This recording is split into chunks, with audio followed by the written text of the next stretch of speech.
정부에서 9.13 종합부동산 대책을 발표를 했습니다.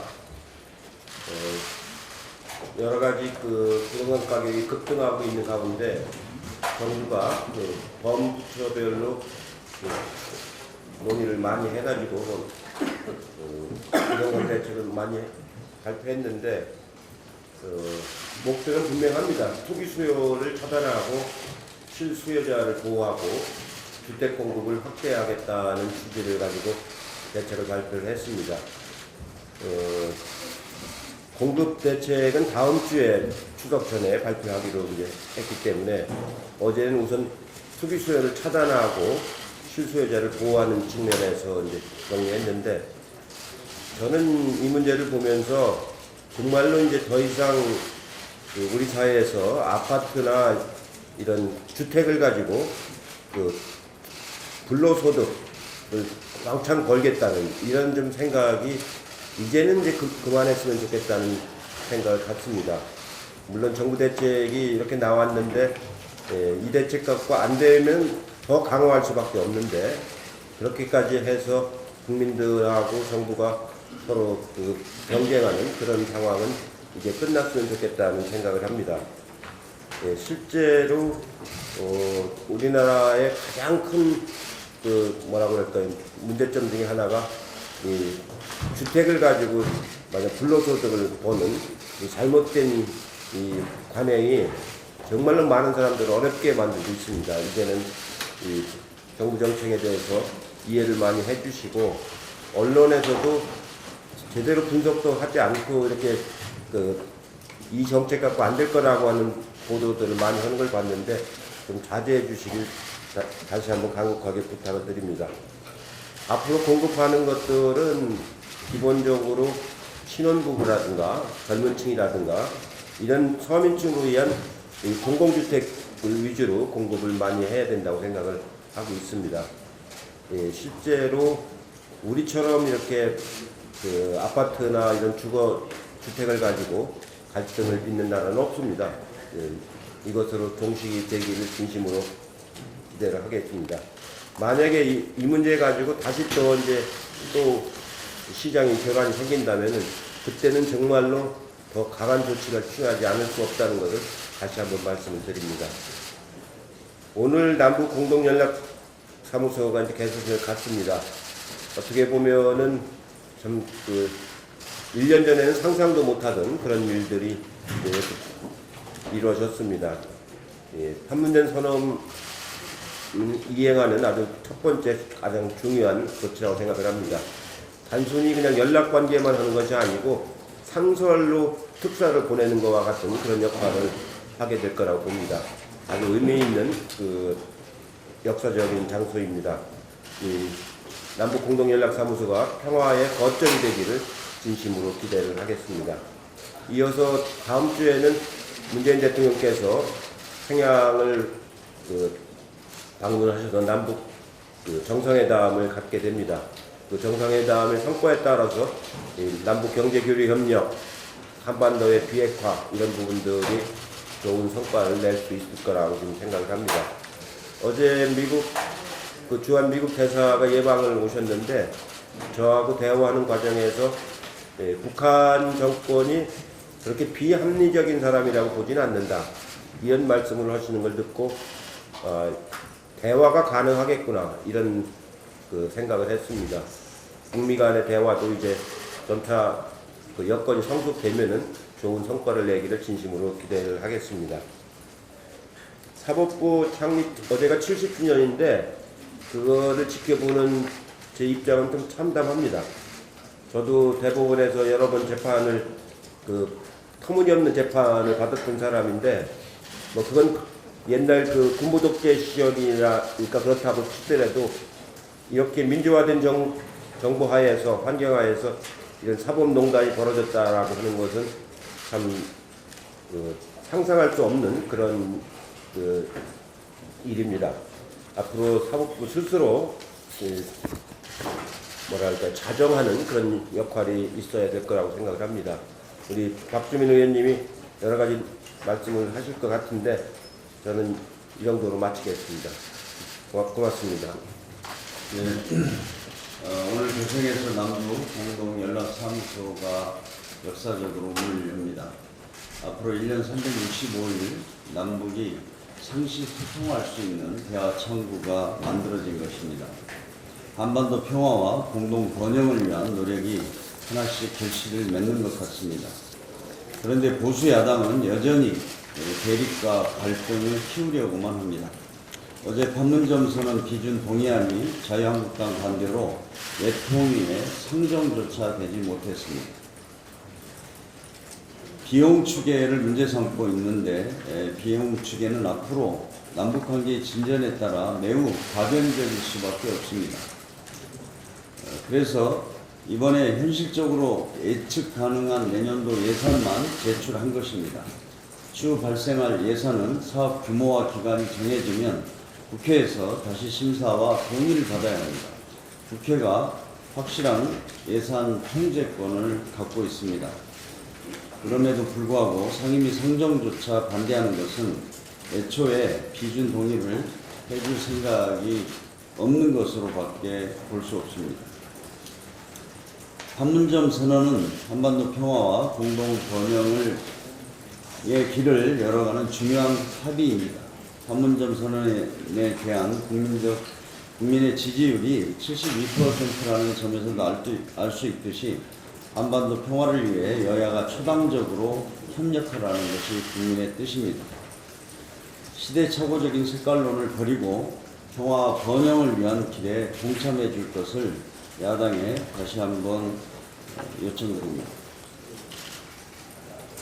어제 부동산 대책이 발표됐습니다.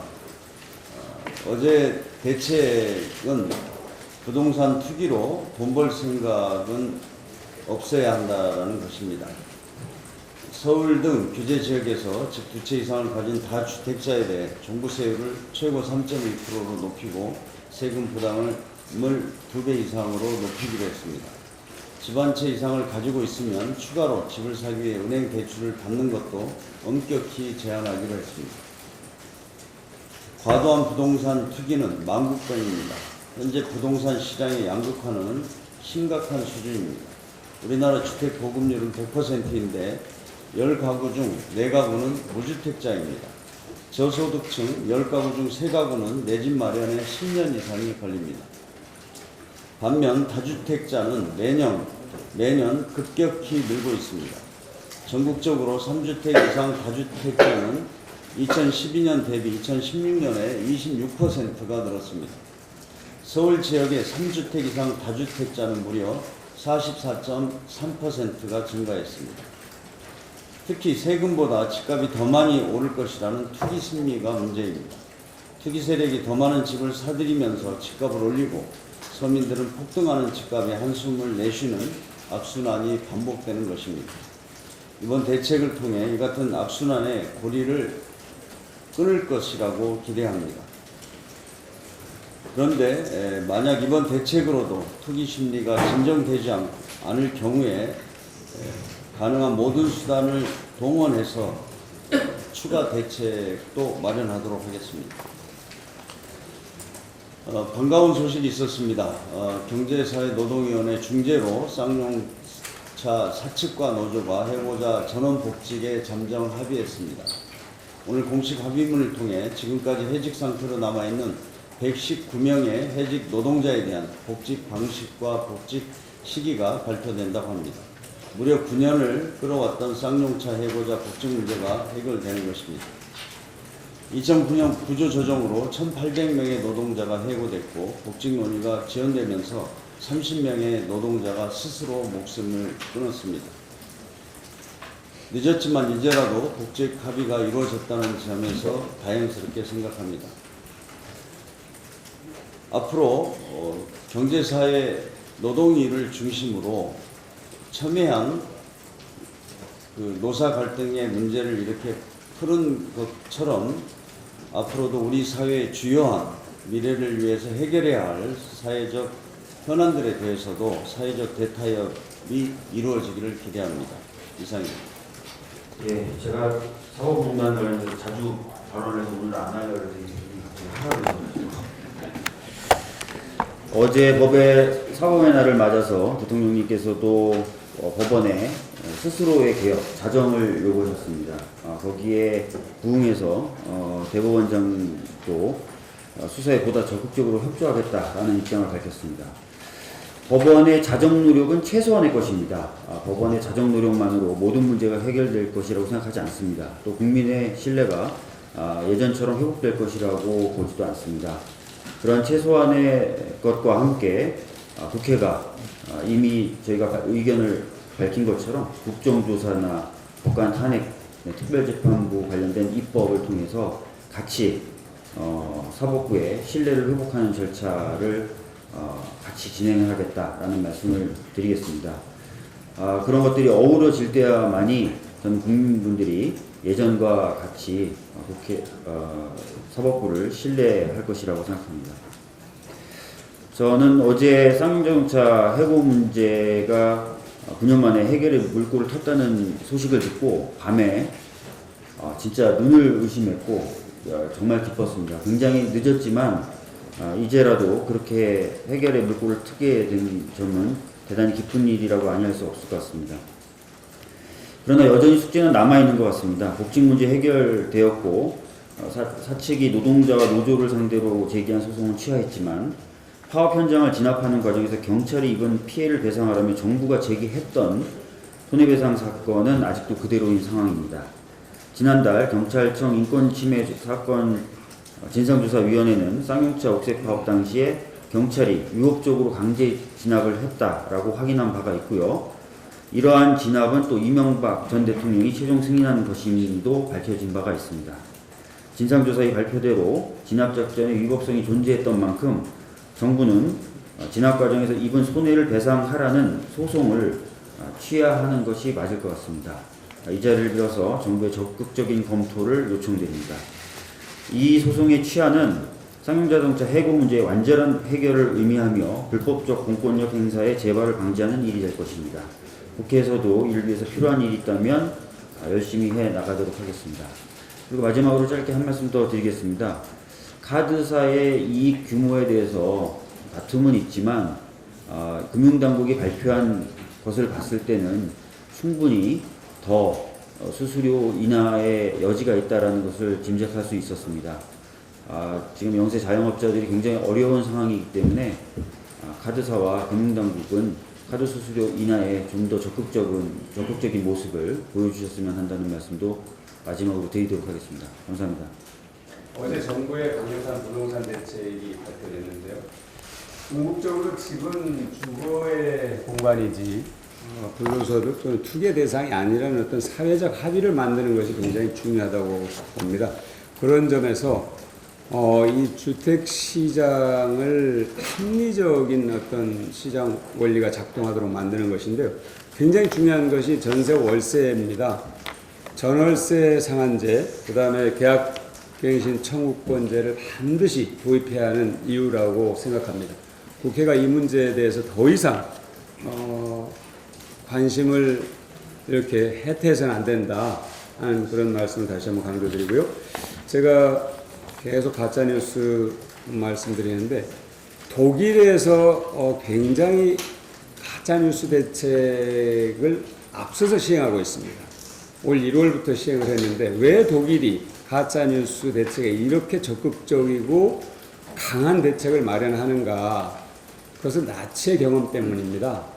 어떤 정치적 선동 세력이 얼마나 국민들을 고통 속으로 빠뜨릴 수 있는가 위험을 경험했기 때문에 이 사회적 합의, 공동체의 기반을 무너뜨리는 이런 행위에 대해서 질서 교란 행위로 굉장히 강력하게 단속을 하는데요.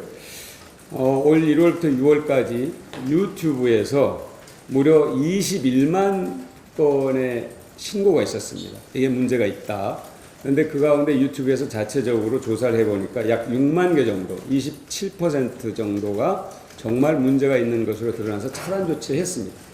저는 이것이 우리나라에서 이루어질 수 없다고 생각해서는 안 된다. 유튜브나 또 페이스북이나 이런 공간들에서 가짜뉴스가 유통되는 것을 강력하게 정부가 의지를 갖고 또 국회에서도 가짜뉴스에 대해서 반드시 뿌리를 뽑겠다는 의지를 갖고 대책을 마련하면은 저는 가능한 일이라고 봅니다. 그러니까 가짜 뉴스는 만드는 사람뿐만 아니라 그것을 유통시키는 시장의 책임자들이 책임의식을 가져야 됩니다. 그거 가지고 돈 벌 생각만 할 게 아니고 이것이 얼마나 우리 사회를 위험에 빠뜨리는가 공동의 책임을 갖고 대처할 필요가 있다. 이 점을 다시 한번 강조드리고 입법을 통해서 이 문제가 반드시 실현되도록 저도 노력을 하겠습니다. 감사합니다. 금강산 왕강 분당과 그리고 온천조치로 인해서 피해를 입은 남북 경업계에 대해서 1228억 원을 지원하기로 한 결정은 잘한 거라고 생각합니다.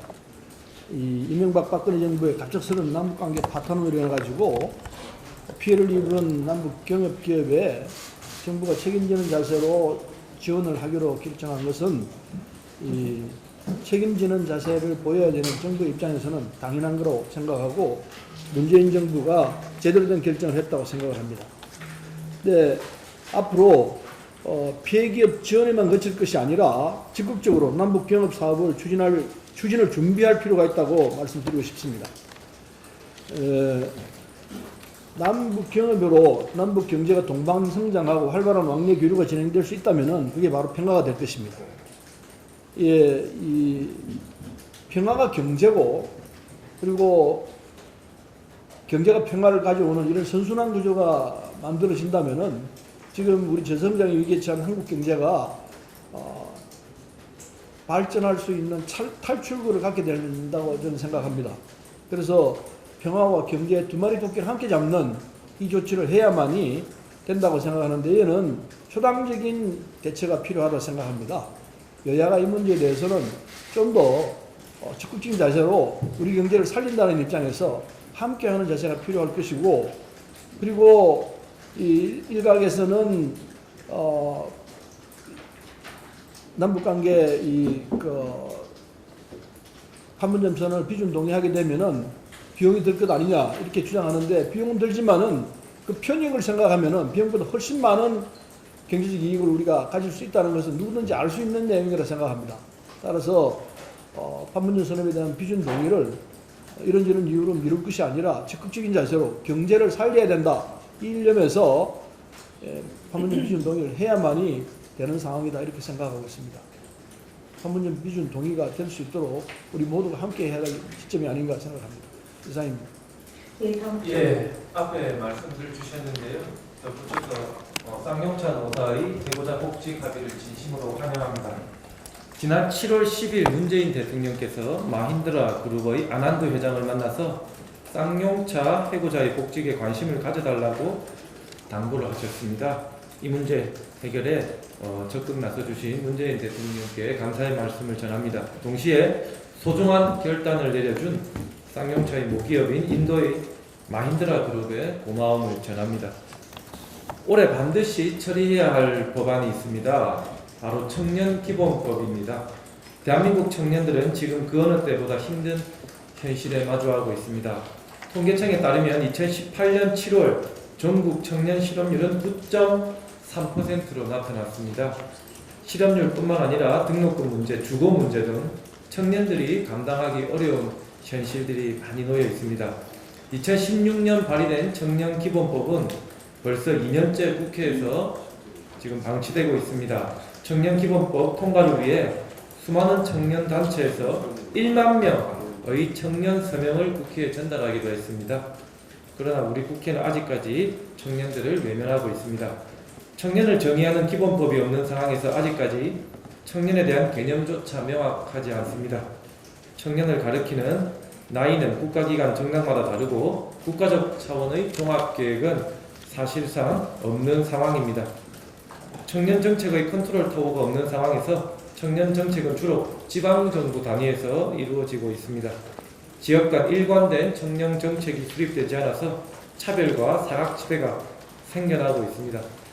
청년기본법은 청년에 대한 정부와 지방자치단체의 책무를 규정하고 청년의 권리 보호, 정책 결정 과정의 참여 확대, 고용 촉진, 능력 개발, 복지 향상 등 청년 지원을 위한 근거를 마련한 법안입니다. 지난 5월 21일 청년미래특별위원회에서 발의된 7건의 단일안이 제출되었고 특위에서 여야 의원 18명 전원이 공동 발의 형식으로 특위 단위에서는 통과가 되었습니다. 여야가 한 목소리로 청년기본법 통과를 위해 노력하고 있습니다. 올해 국회 본회의에서는 반드시 청년기본법을 통과시켜 청년들에게 힘이 되는 국회가 되어야 할 것입니다. 네, 어제 그 대정부 질문에서 자유한국당의 김무성 의원이 소득주도 성장을 태어나지 말아야 할 괴물이라고 평가를 했습니다. 한마디로 정말 무책임하고 어처구니가 없는 그런 주장입니다. 소득주도 성장은 OECD와 ILO 등의 국제기구도 제시하는 경제 정책으로 저성장의 늪에 빠진 세계 경제의 출구 전략입니다. 미국과 영국을 비롯한 세계 여러 나라들이 추진하고 있는 임금 주도 성장의 다른 이름입니다. 문재인 정부가 임금 주도 성장을 보완 강화한 소득 주도 성장을 추진하는 까닭은 저임금 노동자뿐만이 아니라 고통받는 중소기업과 680만 자영업자, 소상공인에 대한 적극적인 지원이 절실하기 때문입니다. 그래서 불공정 관행을 개혁하고 공정경제를 확립해서 중소기업과 자영업자의 소득을 함께 끌어올리는 소득주도 성장을 추진하게 된 것입니다. 자유한국당 등 보수 야당이 소득주도 성장 흔들기를 멈추고 이번 정기국회에서 소득주도 성장을 뒷받침할 민생개혁 법안을 조속히 처리해서 중소상공인과 자영업자, 중소기업의 눈물을 닦아주는 데 적극 협조할 것을 촉구합니다. 구체적인 내용에 대해서는 저희 당이 지금 추진하고 있는 민생연석회의를 출범하면서 자세하게 한번 설명드리는 그런 기회를 갖도록 하겠습니다. 저는 오늘 한 가지 좀 더 말씀드리고 싶은 것이 있는데요. 작년 겨울부터 사실 본물처럼 터진 미투 행렬이 현재도 진행 중입니다. 최근에 학교에서 발생한 성희롱 성추행뿐만이 아니라 그 교사들의 성차별적 발언을 고발하는 스쿨 미투가 SNS를 통해서 전국적으로 확산이 되고 있습니다. 학교나 해당 교육청에서는 제보자 색출이나 계정 삭제 등 학생들의 입단속에 급급해 하기보다는 성희롱에 대한 전수조사, 실시와 2차 피해 방지 등 이런 조치들을 취할 것을 다시 한번 당부를 드립니다. 이번 그 정기국회 중에는 130여 건의 미투 법안이 처리되어야 합니다. 지금도 국회 여성가족위원회 전체 회의에서 양성평등 기본법, 아동 청소년 성보호에 관한 법률 등 그리고 저희 당이 그 당론으로 정해서 추진하고 있었던 여성폭력 방지 기본법 등 20건의 미투 관련 법안이 의결을 앞두고 있습니다. 그 외에도 여러 내용들이 지금 진행 중에 있는데요. 행정안전위원회라든지 문체위원회라든지 여러 위원회에서 진행되고 있는 미투 관련 법안들이 이번 정기국회 중에 꼭 심의가 돼서 본회의가 통과될 수 있도록 여야가 합심해 줄 것을 다시 한번 당부드립니다. 이상입니다.